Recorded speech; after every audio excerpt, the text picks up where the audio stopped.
today's topic, which is what is Idlozi. So a lot of people, I feel like a lot of people, they do not believe in ancestors because they don't have enough information about Idlozi. But I will try to make everyone understand ukuthi masikhuluma ngedlozi sisuka sikhuluma ngani.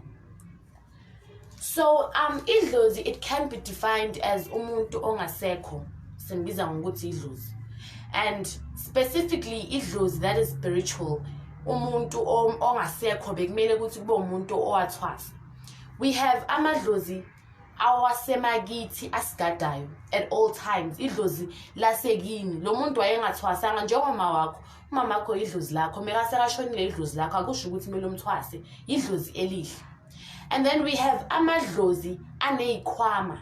Mangikhuluma ngedlozi engithi amadlozi aneyikhwama, ngikhuluma ngamadlozi awashona bashaya amathambo, umuntu owayekade awumelaphi sithi idlozi ebekade linesikhwama. That's why leso sikhwama siyandlula to the next generation, uthole nawe songenwa idlozi kanje. It's because of idlozi, the history behind egini lo muntu owayelapha egini simbiza ngokuthi idlozi loyo muntu loyo. So wazi kanjani ukuthi wena unedlozi? You know, idlozi lizibonakalisa ngeindlela eziningi. Ngeindlela eziningi. Number 1, idlozi liyibonakalisa emaphupheni. Liyibonakalisa empilweni. The differences emzimbeni, you could feel, you could see that mina nginedlozi. Number 1, idlozi maliza kuwe, liza ngendlela ehlukahlukene. Hence I always tell people ukuthi my story behind knowing ukuthi nginamadlozi kanjani. Angeke ngize ngithi ngoba mina bengisleepwalker then wonke umuntu will sleepwalk ngoba unedlozi. Umuntu nomuntu idlozi liyibonakalisa ngendlela lona elifuna ukuyibonakalisa ngayo kuye. Number 1, uma umuntu onedlozi, ubona ngani? Ubona ngokuthi umzimba wakho la emahlombe uhlala ukhathele, amahlombe akho ahlala sinda, ngathi khona into ehleli la. Then that's the first thing and the first way of knowing ukuthi wena unedlozi. Second thing, inyawo zihlala ziyashisa, mawugqokute ngathi ungakhumula iteki uhambe ngenyawo flat. That is something that is also related to umuntu onamadlozi ukuthi uhlala uhamba ngenyawo. Third thing, amaphupho, you always dream inyoka, uhlala uphupha amabhayi, uhlala uphupha ubuhlalu, uhlala uphupha amathambo, uhlala uphupha amashoba, uhlala uphupha amabhubesi, uhlala uphupha ingwe.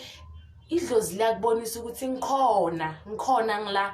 And it is your duty ukuthi ubonise, like it is your duty for you to actually try to show amadlozi wakho ukuthi you acknowledge whatever abakubonisa yona. Umuntu onedlozi doesn't actually feel comfortable being in crowded places. Akekho umntwana wedlozi ukuthi wena all the time ufuna ukuhlala bathini usemgrooving. No, because there's different spirits khona lapho osuku khona, there's different spirits, and uyasindwa uma umuntu ohlelwa amadlozi. When you are in that particular place, uyafeel ukuthi man, I do not belong here, ngiyasindwa, I don't feel good.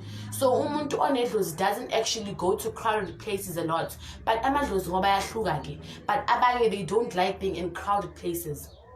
Umuntu onamadlozi, you always hear things endlebeni. You always hear like there's someone whispering something kuwe. If not, umuntu ohlebayo uzwe ngathi there's this sound in your ears. Idlozi lizama ukubonisa ukuthi ngicela ungilalele, thatha isikhathi sakho nje ungilalele. Uzwe like mawuhle nje uzwe khala ukuthi, and then that's when you know ukuthi okay, idlozi lizama ukukhuluma nawe. Another way of umuntu to know that ukuhlala kakhulu abantu besifazane, uzwe nje njalo la isingeni sakho kuhlala kubhlungu isikhathini esiningi. That's when you know ukuthi unedlozi, because idlozi lomndawo lihlala la isingeni. So that's when you know ukuthi oh, njengoba isinye sami sibhlungu, ugogo Nkanyamba did mention ukuthi uma ngumuntu ohlala isinye sakhe sibhlungu, it means nginamadlozi.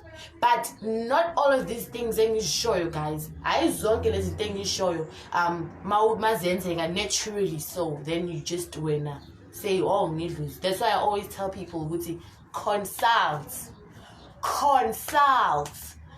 hamba bayokushayela amathambo, consult. It is very important ukuthi uhlole, because mawuhlola you get the facts ngempilo yakho, and you know from then ukuthi okay, impilo yami iso, this is what I need to fix, this is where I lack. So idlozi lizibonakalisa ngendlela eziningi ebantwini, and do not allow people to tell you ukuthi uma umuntu edlozi, for example uyeza kimi uyahlola and then ngiyathola ukuthi unedlozi, and then sengitshela ukuthi ledlozi lithi idlozi lakho won't tell me what it wants. It will tell you wena mnikazi walo ukuthi ngifuna lokhu. Uma uphupha ukuhlala esikhathini esiningi obukanje, uhlala obu red and white, uyazi ukuthi kusho ukuthi la emzimbeni wakho kungenzeka ukuthi unedlozi lomnguni. Uma uphupha ubuhlala obumhlophe, kungenzeka ukuthi umndawo uphupha umtotoviyane, kungenzeka ukuthi umndawo uphupha ubuhlala obuyelo, kungenzeka ukuthi isithunywa. Lamadlozi azibonakalisa in different ways, and if umuntu kakhulu enesithunywa, you would uzonothisa ngokuthi ukhona ukubona indaba zabantu ngokomoya, and then you'd understand ukuthi okay, kusho ukuthi I have a certain spirit like him. But it is your duty, again I repeat, it is your duty to go and consult and be sure uphile over facts and know ukuthi okay, vele lento lena ikanje. And then another thing that I've actually noticed kakhulu about amadlozi amaningi aba present ebusuku. When it's already ebusuku, amadlozi, they start being present. You start feeling emotional. You start having emotions. You start feeling like you wanna cry. Ufuna ukukhala, awazi ukuthi ukhaliswa yini. Kodwa nje ufuna ukukhala wena, ufuna ukuzibona ukhalile. Uzo nje inhliziyo yakho ibhlungu, uzo nje ufikelwa usizi. Uzo ngathi yayo. Idlozi. You know, I get excited every time mangikhuluma ngedlozi because liphila kimi. Ngiyalazi idlozi liphila kimi and liyaphilisa. Mind you, liyaphilisa idlozi. And do not allow people to tell you ukuthi it's demonic. There's nothing demonic about African spirituality. It is just a person's perspective. So, idlozi lifika kanjalo ebantwini. Elinye idlozi liyakenza uphupha amanzi. Uphupha usemanzini.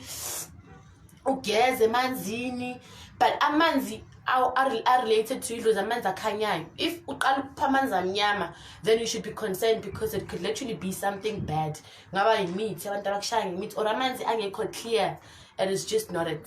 So I advise for umuntu ophupha amanzi akanjalo to kindly consult.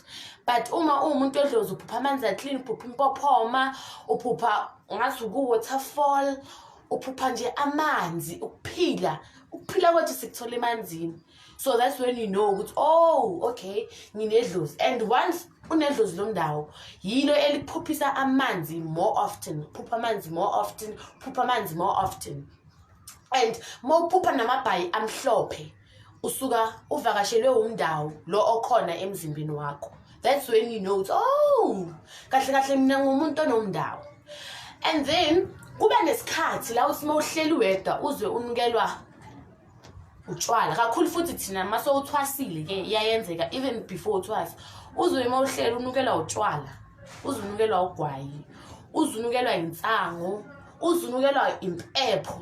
Idlozi lizama ukukhuluma nawe ukuthi hey muntu, mina ngumuntu wayebhema, mina ngumuntu wayephuza, mina ngumuntu liyazama ukutshela ngithi phela amadlozi amaningi angena kithi aswazi. So obviously malizovela kuwe lizovela with certain things to show you ukuthi mina bengumuntu okanje.